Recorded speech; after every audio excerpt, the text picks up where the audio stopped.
Welcome to soccersmarttraining.com. Today's video is going to cover how to play a flexible 4-2-3-1 soccer formation. And by flexible, I mean how do you have players fill different spaces on the field so the system does not become stagnant or predictable.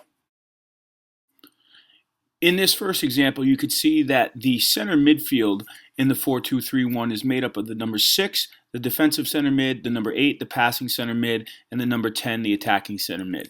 In this example, it is exactly that. The 6 sits deeper, the 8 is on an off on an angle sitting in front of the 6, and the 10 is on an angle forward sitting in front of the 8. This pattern just works on rotation of the center midfielders. So the 6 actually rotates and takes the 8 spot, the 8 will take the 10, and the 10 will rotate into the 6 spot. So every single time the ball is worked around this passing pattern, each midfielder will rotate position, so different players will take up different spaces in the example.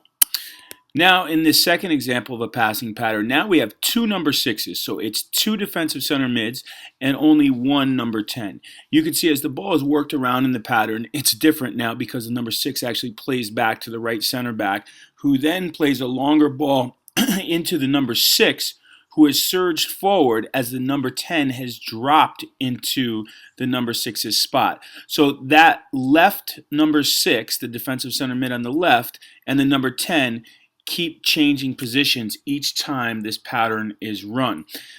Pep Guardiola for Bayern Munich has made flexibility in systems very common. So in the 4-2-3-1 here, we're looking at maybe 2 number 8s, 2 number 6s, 1 number 10. It can change depending on how you want to align the players and the freedom you give the players to move about that center midfield themselves. In this example, you could see now we have 2 number 10s. We don't have a number 8 who's sitting in between the 6 and the 10. We just have 2 number 10s and a number 6. The number 6 is just going to work side to side as the number 2s combine. You can add movement into this and have the number 10s actually swap over and switch.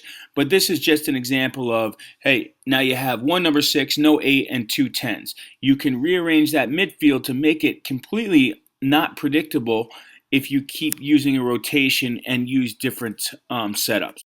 Now, things have changed here. We actually have 1 number 6, 1 defensive center mid, and we don't have a high center mid, so we actually brought 2 number 8s back.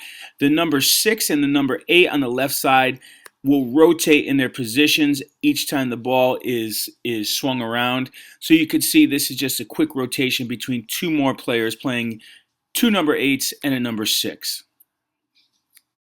The next example is a complete team on the field using a half of the field, and they're just working a set pattern using movement of the team with the left wing back and the left winger in this pattern that you see here. All the center midfielders and the striker is involved in the 2 center backs.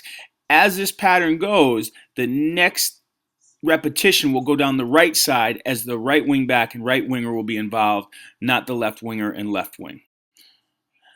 Thanks for watching the video. As always, check out my Cognitive Soccer Instructor's Diploma at soccersmarttraining.com. Also, be sure to check out my book, The 4-2-3-1 Formation Specific Passing Patterns and Shadow Play Exercises, which is available on Amazon.com, and my coaching blog, which is at coachdibernardo.com, and also my YouTube station, which is under Marcus DiBernardo.